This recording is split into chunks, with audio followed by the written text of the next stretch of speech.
Frontier Legends takes place in the Wild West of the Monkeyverse. Bloons roam wild, wreaking havoc everywhere they go, and we play as Sheriff, a monkey that travels the frontier with no home and no real purpose. One night, we hear a monkey getting attacked by a balloon and rush over to help him escape. He lost his only dart, so we agreed to escort him home, but the road ahead is blocked by a bunch of rocks. The work of dynamite balloons, a balloon type we've never seen before, but Scout, the monkey we rescued, said that tons of them have been showing up recently and they explode after being hit a few times. We used one to clear the way and safely get Scout back home to Sandytown, but as we arrive, balloons are destroying the place. There were a few roaming around that we challenged to duels, but the big fight was on middle of the road. It was our first time seeing Sheriff in action.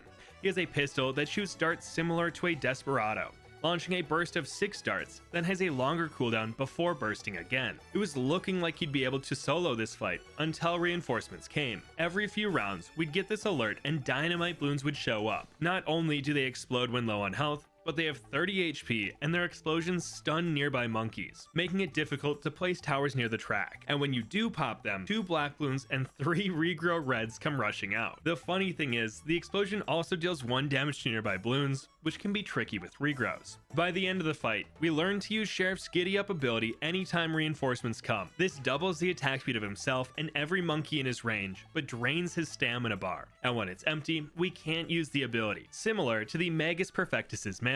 After defending the village, the mayor anointed us Sheriff of the town. Sheriff the Sheriff. We were given a home we can rest at, a saloon to recruit more monkeys to our posse, and a shop that holds many useful items that we'll buy later on. The ninja and boomer that fought with us joined our posse, and we recruited Purple Coat Sam, a mortar that can pop purples and attacks faster the closer balloons are to the exit. So I want to make him a balloon incineration down the line, since purples are the only thing it's weak to. Apparently, more and more balloons have been attacking the town recently, breaking through the barricades and causing trouble, to the point where the last sheriff quit from being too stressed. To calm down and have some fun, we went fishing, a relaxing way to make some bananite. This game's money that we can use to upgrade our monkeys or recruit new ones. But after a few minutes, we met up with Scout, who said there are rumors of more dynamite balloons up north in Boulder Falls, and he has a friend that will help us clear them. Dirk Quickshot, one of the sharpest shots around, according to himself. This was a whole new area, and I made sure to explore as we went. Not only were there bananite crystals hidden all over, there were also plenty of balloons to duel, which was just free bananite. But then, we saw a fortified red balloon in the wild, and it was the first balloon not to run away from us.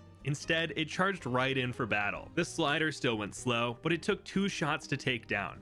Makes sense, but I was caught a little off guard, and it gave 3 times the bananite of a normal red, so we'll make sure to fight those going forward. We met back up with Dirk to clear a few maps in End of the Road, Scrapyard, and 3 Mines round. It was super nice having a bounty hunter with us, as I set him to strong and used Mark to pop whenever dynamite balloons came. This would normally take them out, and we'd use Giddy Up to handle the rest of the rush. But these fights taught us about our other monkey stamina. They start at 100% and drain with every round and every time they're placed. And as the stamina meter goes down, the tower's attack speed and range goes down with it. So I like to delay placing monkeys if I could save some stamina. We can always go back to a campfire or our house to fill back up, but I like to delay this as long as possible. Usually, once we're about to take on harder maps like Sunset Gulch or Mesa. And on one of the trips back, we recruited a Buccaneer that has built-in camo detection but does less damage to blimps and bosses. Not much of a downside for now. Every fight we took brought on more and more dynamite balloons, but Scout was having a harder and harder time tracking them, until the trail finally went cold after clearing tricky tracks. It would have been a very tough fight, but we had Dirk, a second Desperado, and a village to help us out. And we could always pay for the trains to do some damage, but obstacles in the frontier cost bananite, so I'm trying to pay for as few as possible. After this, we weren't sure what to do, but Dirk had a great idea. We should find Hazel, the beast handler, known for her incredible tracking skills. And Scout said she likes to hang out at the Bazaar trading post. On our way there, we went back to the saloon and recruited more monkeys to our posse. Sai, a dart monkey that can set balloons on fire, and a sniper with a chance to crit. But we can only bring 6 monkeys, so we benched the mortar for the sniper and made our way to the trading post. But when we got there, it was overrun with balloons. Instantly, I was happy we brought backup because Bazaar was a problem. All of our monkeys had to be touching the track to be useful, making them prime targets for dynamite balloons. They would get to the middle, stun almost all my towers, and sometimes leak.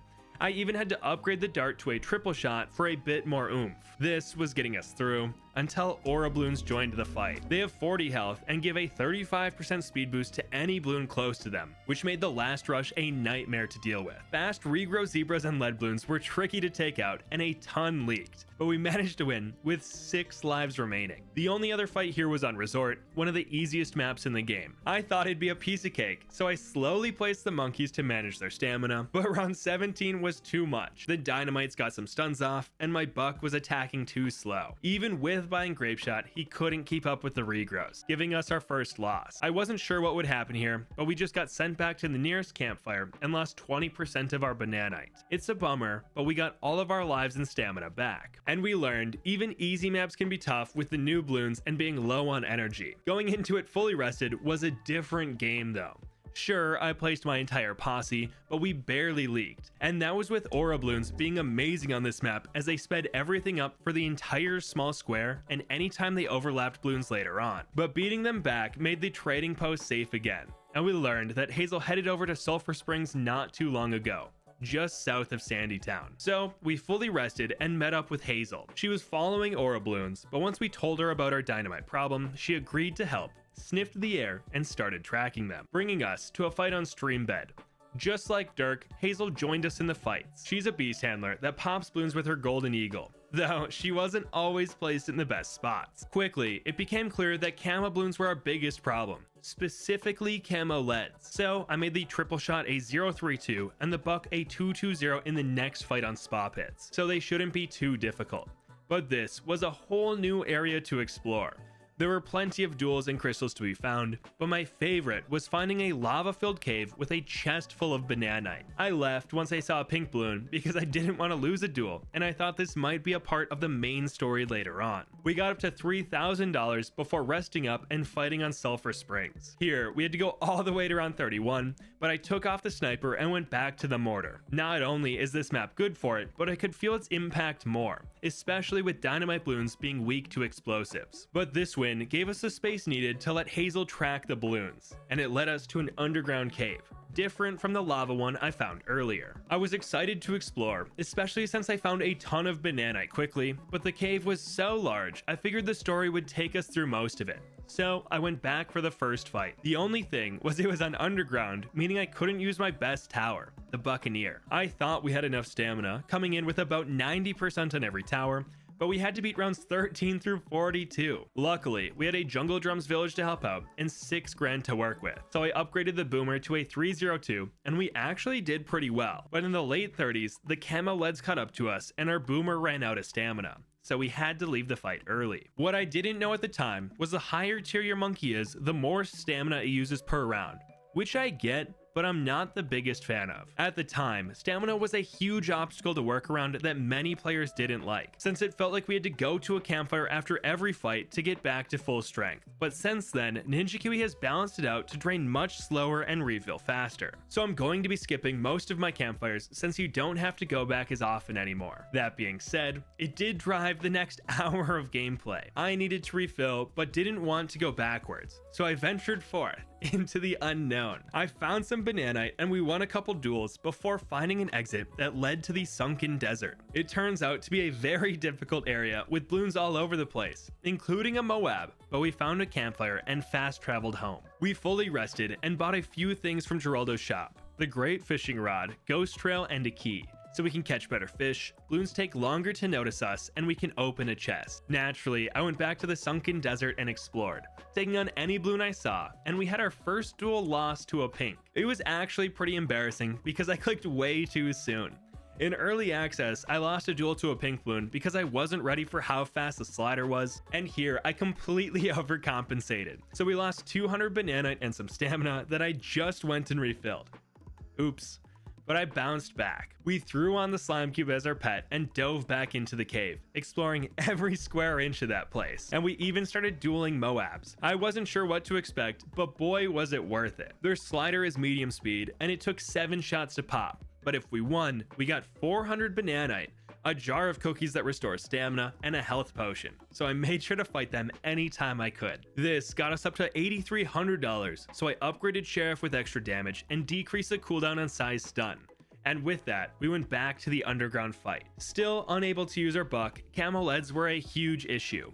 Round 37 alone took out 99 lives, and we used all of our giddy up stamina, leaving us weak for the next rush, and a Moab almost leaked. So we spent our money and upgraded the mortar to a 023 Signa Flare and the boomer to a 402 more Glaives, giving us way more popping power, and we stomped the final few rounds, especially since dynamite balloons take extra fire damage too, so our mortar destroyed them before they could stun our other monkeys. After this win, Hazel headed north and found a gigantic tunnel, so large we couldn't see the end of it, and she said it's not natural. Something made this. We figured it wouldn't be safe to follow the tunnel since balloons are going through it, and Sheriff got super nervous, saying we need to get back to Sandytown now. We've never seen him uneasy before, so we need to hurry. We went to the nearest exit and popped up in the middle of Sandytown. Uh-oh. Sheriff told the mayor the bad news. Not only is there an unnatural tunnel that balloons are using as a highway, but it goes directly under Sandytown. And Sheriff said the weird tracks in the tunnel were the same ones he saw at a town he used to live in, and they didn't last more than a few months after spotting those. The only thing he knew was whatever made those tracks went after their supplies first.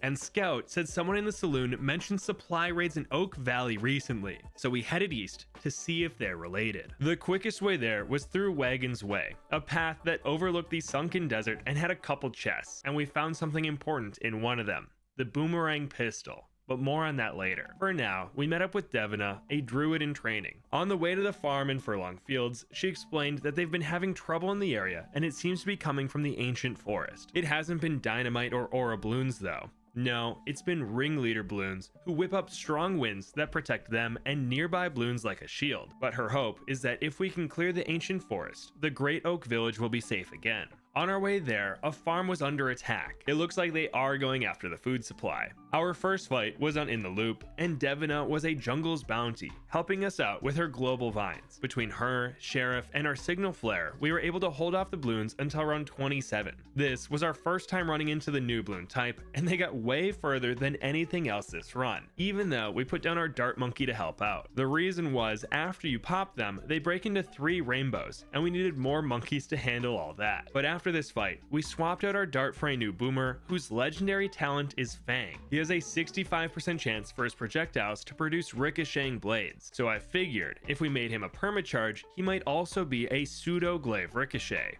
And I threw on the new boomerang pistol for the next 2 fights. They were on Tree Stump and Park Path, and it seemed to up his damage quite a bit. Not only does this pistol now act like a boomerang, but it still shoots out darts as it flies, so maybe a big upgrade for the group. While this was going on, I also tried watching our new boomer to see his fangs, but I could never really tell in the moment. There was just too much going on, especially once I put down our other boomer. I just figured that this felt like a turning point in the story, and that we should level up our party before all these new balloons start working together and make it real difficult to defend. After the 3rd fight, the farm was safe and it was time to get to the Great Oak Village.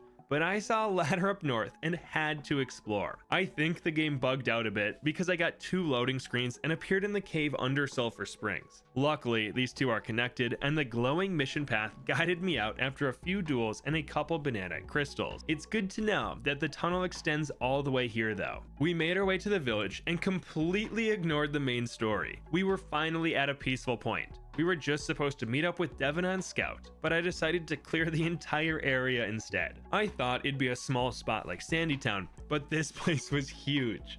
The further I went, the more crossroads there were to explore. I even found a side mission on Tinkerton that was rounds 51 through 70. We gave it our all and met 2 new types of balloons, Glass and Diamond, and they like to get far, but I'm sure we'll run into them in the main story pretty soon, so more on them later. We were going to leak on round 58, so we left early and called it a win with the bananite we earned from each round. Naturally, we made our way back to the village. Psych, we went west to Waters Junction, a new area that is just south of Sulphur Springs and north of someplace still barricaded off. And you know, we explored that place inside and out. There was a bunch of bananite and balloons, but more importantly, we've seen quite a few chests along the way. So we went back to Sandytown, bought a few keys, and retraced our steps, opening every chest I could remember, getting most of our bananite back and having some keys to spare. And finally, we met up with Devina. She started to tell us about the barricaded swamp when a rush of cool air ran through the town. It was the ringleader Bloons, here to cause trouble. The first fight was a piece of cake on town center, as we had full stamina and our signal flare continued to shut down the special Bloons. But covered garden was a bit tougher. I rushed to get our monkeys in good spots while their section was open, but we can't turn off auto start, and getting them down this early will drain their stamina. Well worth the risk of not being able to place them though. Really, the only annoying thing was making sure to move the mortar in time, because if the ceiling covered his target, we couldn't re-aim him. So I either locked him to the start of the track or to the small loop next to the ninja, as that's about as good of a spot as we can get on this map. Really, only Moabs were scary, but we could toggle on Giddy Up for a second or two. Now, we're sitting on more money than we've ever had, enough to get some tier 3 or 4 upgrades in our party. But I had other priorities. The legendary fishing rod for 12,999 bananite. Will it be worth it? I don't know, but I had to try it out for a little bit. We were still catching fish from the common and rare categories, but we definitely hooked more rares than before, and we even pulled in a couple legendaries, like a 242 kilogram Bloonfin tuna worth 484 bananite and a 391 kilogram sunfish worth 783. How we could pull in a 500 and 860 pound fish, I don't know, but it was awesome. Before moving on to the ancient forest though, we had to defend Cornfield and ensure the safety of the town's food. Once again, we couldn't use our Buccaneer, but Devina and Sai did amazing on this long map with their global attacks, and we had a Moab glue in the bottom left to slow down anything that gets that far. Moabs, protected by special Bloons like ringleaders, were scary, but Giddy Up and or Sai Stun was more than enough to counter them. Low on stamina, we went back to Sandytown to rest and recruit more monkeys. We picked up a Silas who can pop black and white Bloons, dealing extra damage to them, and a super monkey that can pop purples and gives us 10 mana shield lives every round. The ultimate goal is to make him a sun avatar, but that's a ways away. For now, we cleared a few easy maps on the way to the forest, with the most exciting one being Spring. We placed almost every monkey on the right and watched them handle the loop. Silas's slows were amazing, giving our super and buck enough time to break open the Moab. There was one huge scare on the last round though. Dynamite Bloons got to the end and stunned everyone, but our monkeys came back just in time to save the run, and getting the super down early gave us a huge mana shield cushion of 190 lives. That's only a couple ceramics, but could easily be the difference between living and dying. And with that, we made our way into the ancient forest, home to where druids draw much of their power. Even Sheriff could feel the magic in the air upon entering, and we found out that the Grand Druid says this forest is older than time itself. Unfortunately, the place was crawling with Bloons, so we had some work to do. We battled on Rake, Balance, and of course, Enchanted Glade. There was just one thing. We couldn't find sinkholes anywhere. It's great that we helped the druids, but without finding the tunnel, it's only a matter of time until the Bloons come back and we're no closer to solving the problem. And that's when Devina brought up the swamp again. It's southeast of the village and has some beautiful trees that the druids love, but monkeys stopped going in there because they kept seeing ghosts, and once they stopped going in, it became overrun with Bloons. For now, Devina is going to stay behind to help restore the town, so we're on our own again. Before going into the swamp, we explored a ton. I did the rounds in Ancient Forest, cleared the sunken desert, and started grinding wild Moabs for banana and cookies. This was the fastest way I knew to get money, and each jar of cookies restores stamina, letting us return to campfires less often. And Moabs sometimes drop old keys, which we need a lot of. I ran back and forth between the cave and the desert for about 25 minutes, getting 11,000 bananite. And with it, we upgraded our super to a 202 and maxed out Sheriff's damage and morale meter. More importantly, we unlocked and equipped the red gun belt. This makes Sheriff's projectiles move slower, but spin and be able to hit Bloons multiple times. And he gets plus 200% Pierce. I didn't think much of it at the time, but Pierce is always important in this campaign. And with that, we went through Muddy Passage, the path to the swamp. This place was creepy. Devina definitely has a different definition of beautiful trees than we do, and it did not take long to see our first ghost Bloon, and another right after it. Terrified, we started clearing the area, starting with cabin. You can tell we were getting pretty far into the campaign because we're starting around 28 and going to around 46. I wasn't sure what to expect, but we fought the ghost Bloons for the first time around 35. It turns out they're just glass Bloons that the monkeys were scared of and started rumors about. They have the same immunities as purple Bloons, but instead of getting rid of the projectiles that hit them, they reflect any attack they're immune to. Glass Bloons have 20 health and release one zebra, one camo zebra, and one regrow zebra when popped. And the biggest bummer of the fight was our super monkey can't pop them even though he does extra damage to purples. It's fair because they are different balloons, but boy does that stink. What's doing great though is Sheriff. You can look at his boomerang pistol now. It travels much slower and gets way more shots off. I didn't think much of it, but on run 43 he had 22,000 damage while our boomer was only at 10k and the super was at 2,000. So Sheriff is our biggest damage dealer right now. Relieved that ghosts aren't a thing, Sheriff and Scout continued through Muddy Passage. But as they moved on, the camera panned to show a creepy necromancer following them. Maybe ghost balloons are real. The next fight was on Pat's Pond, one of the harder maps so far, but we had 2 shimmers to help us out. And it was fun because we got to use Silas's ice platform to give our super a good spot to stand. We were holding strong until some of our monkeys got low on stamina on round 43. I should have used a jar of cookies because with their slower attack speed, we couldn't pop all the glass balloons and 4 got through, taking out 280 lives. This was the first time I was super thankful for the mana shield as we would have been low on lives, but with it, we still had 180 left. We had 2 Moabs coming from the other path though, so we upgraded the bug to a destroyer and things got much easier, especially with the next fight being on logs. Nothing exciting happened until after we won, when the Necro laughed loud enough for us to hear, but we still couldn't see her. Briefed out, we went back to Geraldo's shop and bought Sheriff's last upgrade, giving him 15 extra range. This, combined with destroying all our stamina, made the next fight pretty easy. It was on Bloonarius Prime, but we were set up for success with the destroyer and had enough room to place the rest of our monkeys down bottom, and with that, we headed into the swamp. As per usual, the first thing I did was explore the area and try to find all the hidden bananae. But just a few minutes in, we are attacked by an actual ghost balloon. Is the Necro on our side or theirs? And I almost lost the duel because I wasn't expecting it to take 5 shots to pop. It's almost as tanky as a Moab. Luckily, it gave us a bunch of banana and an old key, so I wasn't too mad about it. Eventually, we made our way to the other side of the swamp and found an old mansion. Laughter surrounded us and out walked the necromancer, saying it's been a long time since they've seen monkeys and that we shouldn't have brought all the balloons to her doorstep. Now, I don't think it's our fault at all, but we teamed up to clear Haunted. Sheriff, our posse, the Necro, and 2 shimmers. This map was actually set up perfectly for us, with Silas letting our monkeys be placed in the middle, and only glass balloons made it over halfway. Even fortified Moabs weren't too hard, and once again, Sheriff led our team in pops by a huge margin. After the fight, we asked the Necro if there's a tunnel with balloons spilling out of it. Surprisingly, she answered, saying yes, but we need to clear Midnight Mansion first before she can take us there. And this was easily the hardest fight of the campaign so far. There's very little room to place monkeys on this map, and everything is right next to the track, making us super weak to dynamite balloons. And we have 2 large towers in the super and mortar that can only be placed on the shelves that we have to pay to clear. And there's no water for our buccaneer. Every time we tried, it'd go great until round 45, where every monkey would get stunned except for our mortar. This made us leak a bunch of balloons and a Moab even when I microed the mortar. I tried several times with placing monkeys in different spots, but that one Moab always gave us trouble, and every attempt used Bananite to clear the shelves. Now, I figured we wouldn't win as is. The fights finally caught up to our posse in strength, so I explored a bit, opening chests, dueling balloons, and even finding a Lich boss battle.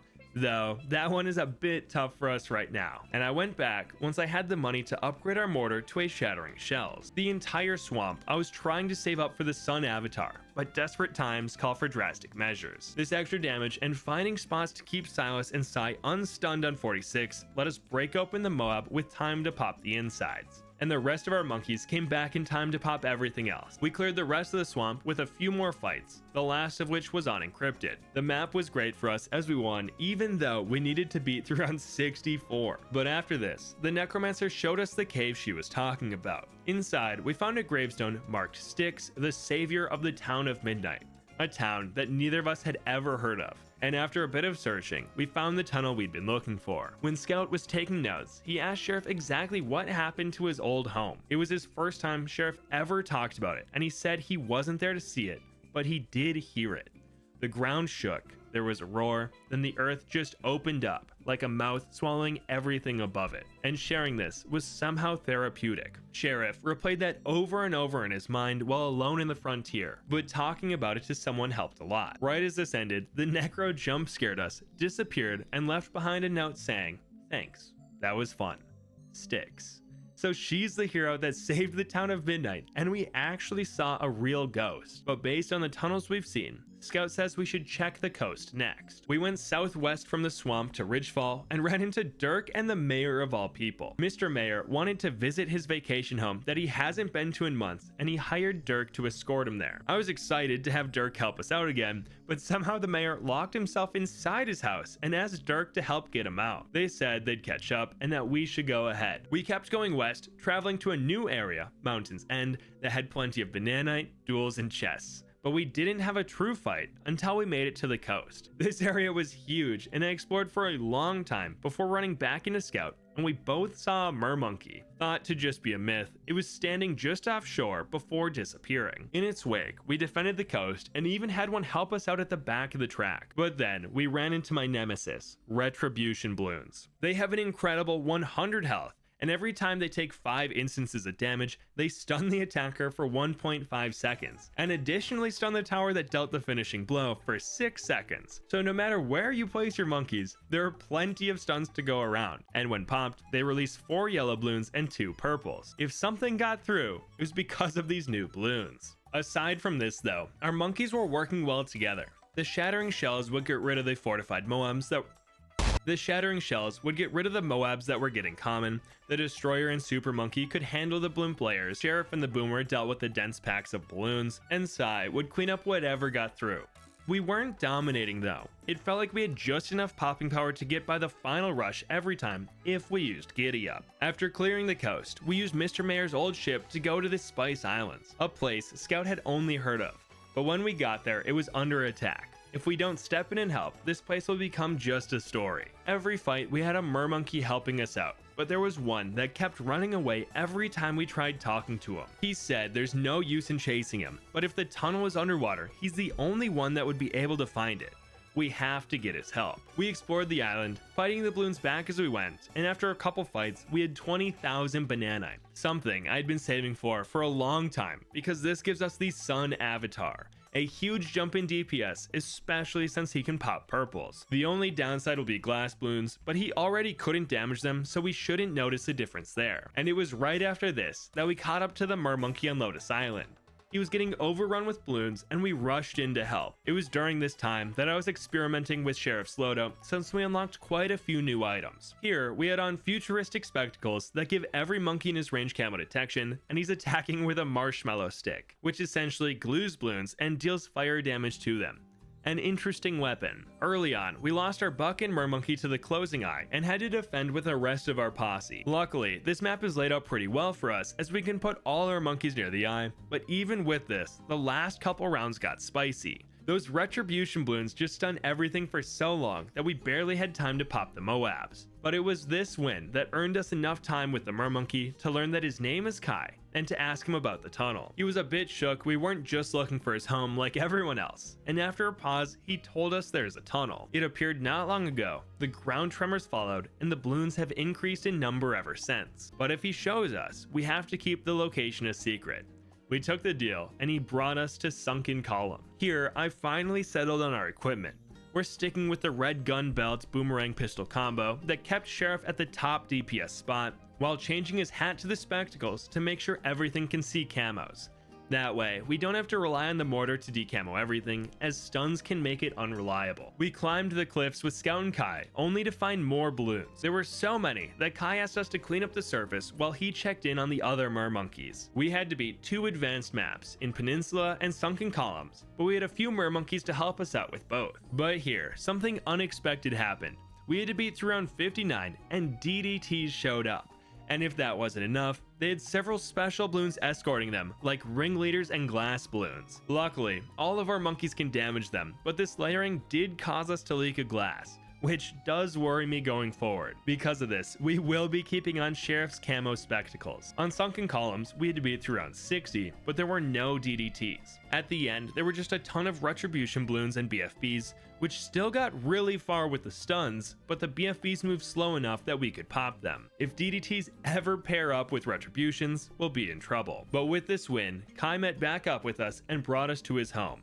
a place that few outsiders have ever seen and even fewer welcomed. Naturally, I took a massive detour here. Ever since we got the legendary fishing rod, I'd been wanting to stop at every fishing spot in case there were different types of fish there, but I didn't want to clog all the footage with me fishing. So I decided a few hours ago to delay this and just spend an entire hour casting a line in the beautiful ancient forest. We put on Sheriff's waders to make the minigame easier and started the grind. With this rod, we caught mostly rare fish, but there were plenty of commons mixed in, and every once in a while, a legendary would appear. It was pretty easy to tell when a big fish was on the line, as it was much harder to reel in, but once we learned the pattern, we'd go from almost losing the fish to making progress and hopefully catching it. I wasn't too happy with the bananite results until I caught my first true sun cod, which gave us 4,683 bananite and weighed over 9,000 pounds. How we reeled it in, I don't know, but it was truly legendary. And we caught another about 10 minutes later. Apparently, there's a Ninja Kiwi employee that has over 100 hours in Stardew Valley fishing and really loves the hard fish, and helped balance it here, which makes sense why it's so well made.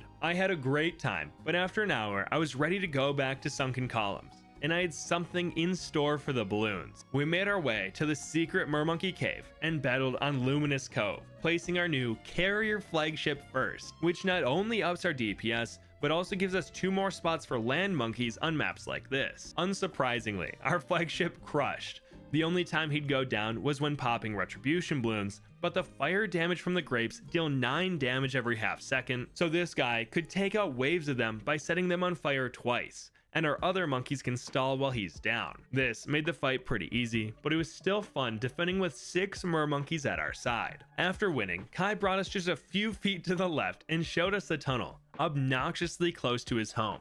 Normally, mermonkeys are stationed here and have always held off the balloons, but the size of the attacks are nearly overpowering. And with this knowledge, Scout only needs a little more info. If there's a tunnel on the mountain, he knows where it'll lead. Kai opened a secret passage to the coast, letting us get to the base of the mountain quickly. But as we approached, the rocks that were blocking the path blew up right in our face. Luckily, no one was hurt, and we met Rocco, the mountain guide who's basically deaf from all his explosions used to clear the path. We have to yell for him to hear us, but he was more than happy to help us up the mountain. As I was exploring, we found the Sanctuary, a tiny area off the beaten path with 1 fishing spot and a side mission. Sanctuary runs 51 to 70. I was nervous about this one, an expert map going past our normal rounds.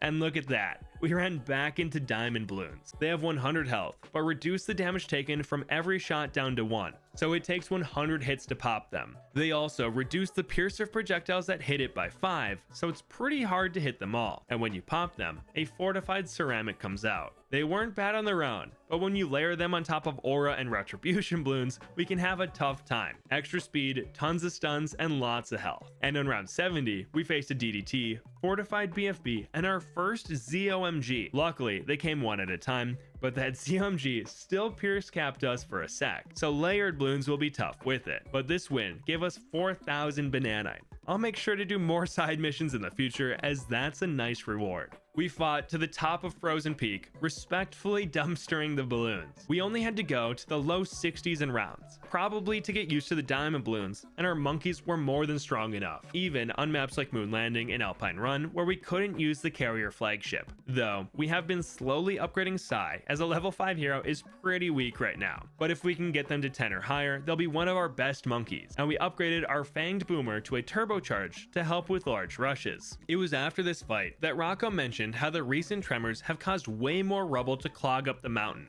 Though, I don't think he minds because it just means more explosions for him. But that does mean there's probably a tunnel nearby. We had one more fight at the old resort that hasn't been used in years. We paid to open the water for our buck, which was super nice because our other monkeys were getting low on stamina by the end. But after this fight, we went back to the saloon and got the most clutch monkey of the run, Chewy Champa, the Chom Chom Easter egg monkey that has increased damage, attack speed, range, accuracy, and projectile speed, but can't retreat once placed. Luckily, we don't do that often, so this 230 bomb shooter will be a great addition, and we put him in our posse over the turbocharge. It only took a fight or two to upgrade him to a Moab assassin, and we beat a ton of frozen maps like Skates, Frozen Over, Dark Path, Erosion, and even a Glacial Trail side mission. The last 3 were easily the hardest, but our Signal Flare carried Dark Path with the swirl in the middle, and the flagship crushed Erosion. There weren't enough rounds to make placing monkeys awkward with the melting ice, but Glacial Trail did get us. I planned on retreating all of our monkeys before they froze,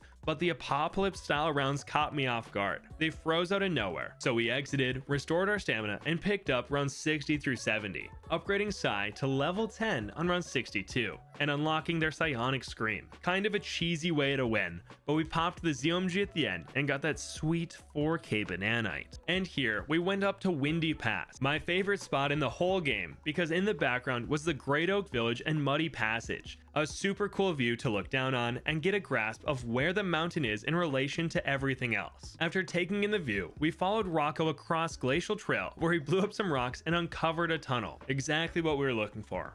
A large underground tunnel carved through the ice. There was only one fight in here, but it was on Lost Crevasse, rounds 51 through 80. I did my best to make use of Rocco's stronger stim by placing our sun avatar right next to him, and there was a Jungle Drums village to help us out, but our flagship had to be placed so far away that it wasn't in Sheriff's range. Oh well.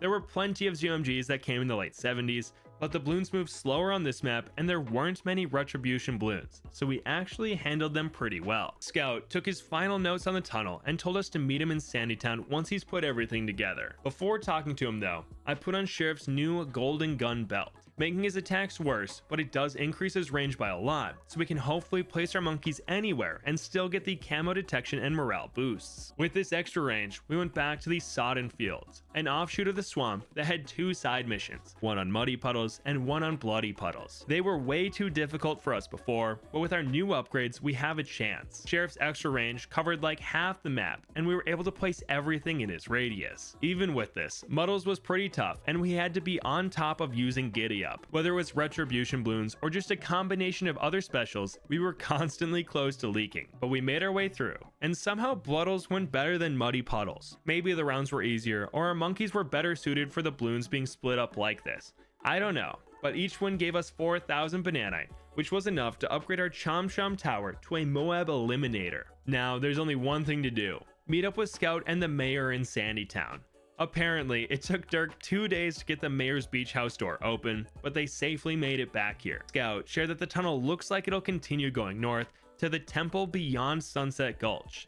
We need to go there and put an end to this. We met up with Dirk and Hazel near Tricky Tracks, removed the barricade, and headed north to the temple. This was easily the most Bloons we've seen wandering around. They were everywhere, and there were tons of side missions to complete, the challenging ones being Castle Revenge and Geared. But our new Moab Eliminator made the later rounds much easier. Not only does he do tons of damage with each attack, his ability can just take out BFBs and ZOMGs, saving our other monkeys tons of pierce and time. And we put on Sheriff's Waders for Geared, letting us bring the flagship into the fight. It reduced his range by a ton, but we can put water monkeys on land as long as they're inside his range. And we use the money from these fights to continue leveling up Psy, who is now level 12. But we met up with everyone just outside the temple and took on the Bloons. I really wanted to go to the saloon and recruit Adora for this fight, but we didn't have the Bananite to get her to a decent level anytime soon. So we marched forth with Dirk and Hazel by our side. Between our carrier flagship, Moab Eliminator, and Psy, we were set up great for this fight. However, no combination of special Bloons is off the table at this point, so we need to be ready. We have the range for Dynamite Bloons and the projectiles for Diamond ones, but Glass and Retribution Bloons were a deadly combo. The constant stuns mixed with our Savitar not being able to help was a doozy, and I had to use Giddy Up to counter them every time, like on round 62.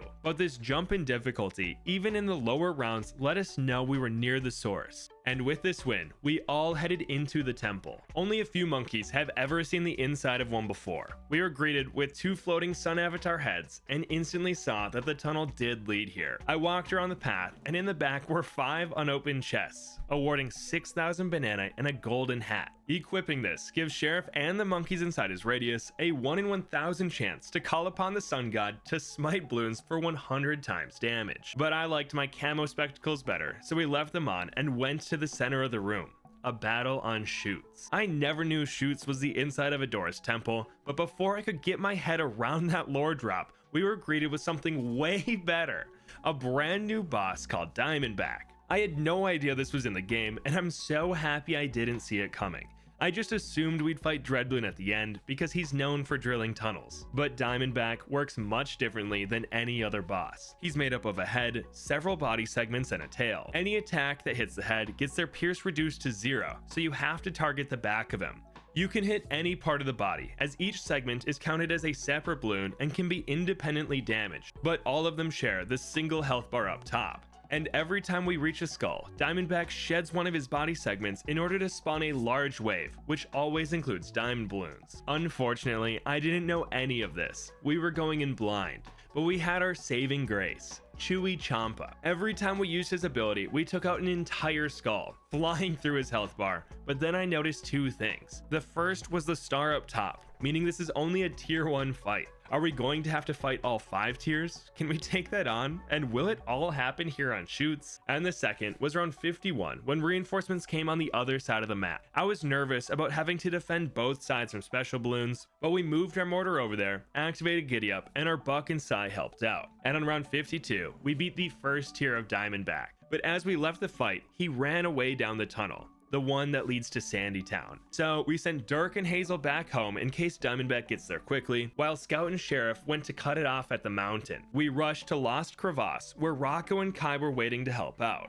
And my hunch was correct. When Diamondback showed up, he had 2 stars this time, making it a tier 2 fight. He had much more health, and his balloon spawns were a bit rough. Not because we got overwhelmed by them, but because some of his diamond balloons would spawn almost at the exit, like at the first and third skulls, where it was all up to our carrier flagship to pop them. If he ever gets stunned, a diamond balloon is going to leak. The nice thing though was that Chewy Champa's ability still did work, letting us finish this fight on round 53 before any real reinforcements could come. Defeated, Diamondback ran off again. We warned the Great Oak Village that a bunch of balloons might head this way. Then us, Devina, and Styx cut it off at Encrypted. This time, we were allowed to use the entire center, as Styx and Devina were off to the sides, so it was much less awkward to place our monkeys. We put Sheriff in the middle and spread the rest of our posse out. This was the first fight Chewy couldn't one-shot a skull, but his ability still chunked. What was getting worrisome though were the diamond balloons. 5 of them spawned with each skull, and plenty of fortified ceramics layered on top of them. Luckily, Styx's reanimated balloons and the walls of fire helped out a ton with these rushes, as we need to hit each diamond 100 times to break it open. One thing I haven't mentioned yet is the brown bar underneath Diamondback's health bar. This marks his tail's HP. If he managed to bring it all the way down to 0, Diamondback will be stunned for 12 seconds, and all segments take 1 more damage from attacks. That being said, we didn't do that in this fight. Every time we reach a skull, he fully regenerates the tail shield, and Chewy damages him and not the tail. But after this win, he ran off again and is getting dangerously close to Sandy Town. The last place we could cut it off before he gets there is Sulphur Springs. Dirk and Hazel were waiting for us at the cave entrance, and we all made our way to Underground. I should have changed into our waiters so we could bring the carrier flagship into the fight, but I didn't want to have to walk all the way back to a campfire. So we took on the tier 4 fight down one of our best towers. Luckily, we had a Jungle Drums village to help us out. It took 3 Chewy abilities to hit the first skull, which made me think we had this in the bag. But holy cow, did those balloons get far. It spawned so many fortified Moabs that all of our towers were pierce capped, including the shattering shells that couldn't even defortify them all. For the first 2 skulls, I wasn't even worried about Diamondback. I only focused on the rushes, purposely slowing down how fast we used Chewy. And thank goodness we did, because right before the 3rd skull, Retribution balloons came and stunned everything. That would have been an instant loss if it happened mid-rush. But now that Diamondback is getting further into the map, we'll have less time to pop his skull balloons. So I started changing Chewy to targeting first anytime fortified Moabs were on the screen in attempts to clean them up faster, and we'll just have to damage Diamondback with his ability. This made a huge difference in how fast we took out the rushes, and we combined this with using Dirk's take aim on our Sun avatar and toggling on Giddy Up with every skull. So even though we were down an entire carrier flagship, we made it through. But that just leaves the tier 5 fight, and it's going to end right where it all started. The dead center of Sandytown, middle of the road. Everybody was there to help. Hazel, Dirk, Rocco, Devina, Styx, and Kai posted up throughout the map, several of them being on top of buildings, which I absolutely love. We spread our monkeys out and made sure everyone was buffed by Sheriff before hitting play. And tier 5 Diamondback made his way onto the screen with 500,000 health and we have 30 rounds to pop him. This was a huge jump in difficulty. Even his normal Bloon bleeds are significant, as he spawns 30 fortified ceramics every 5,000 damage we do, but this is put to shame with each skull. I didn't know what to expect, but I'll tell you one thing. It wasn't a screen full of fortified BFBs and diamond balloons, that's for sure. I had our carrier flagship and boomer focus on the diamonds up front, while I microed the mortar to defortify every BFB. When I first got this guy, I had no idea how valuable he'd be, but now the shattering shells is probably the most clutch upgrade of my campaign. While we were popping all these BFBs, I continued to use Chewy's ability on Diamondback, so it only took a few seconds after the first rush to start the second. In fact, the only time it took a while to get through a skull was when he was up top, hiding behind a building, and only a couple of our towers could damage him up there. But we got in a rhythm of when to use abilities and micro the mortar. And I did notice one thing. It seemed like Diamondback summoned less BFBs with each skull. I counted at least 20 in the first rush, and the last one only had 6, so he was definitely running out of steam at the end. And we timed each skull pretty well. Anytime reinforcements came, we were able to delay the BFBs, so we never had to deal with a double rush or tons of special balloons at the same time. And on round 60, we took down Diamondback and defended the town. Everyone celebrated with some cactus juice, and plenty of new friendships were made. Rocco and Mr. Mayor have the same sense of humor, Dirk and Styx talked about being heroes, and Devina and Kai connected over their care for the forest and the ocean. In the end, we beat Diamondback and saved the frontier. It took me about 13 hours, but I did not speedrun it. I explored a good amount and went fishing a bunch, but I still haven't completed my collection. What's cool though, is after beating Diamondback, every fight gets upgraded to their elite versions and you can replay them all. They award more Bananite and build up nicely to those boss events I tried earlier. I've been playing a ton more while writing this, getting over 20 hours into the campaign, and I just now started beating the bosses. And there are more YouTuber Easter eggs out there. I found Hellfire, Hbomb, and Tornado 2D, but I kind of want to collect them all. So if you want to give it a try, pick up Frontier Legends and use creator code Hbomb at the checkout if you want to support the channel.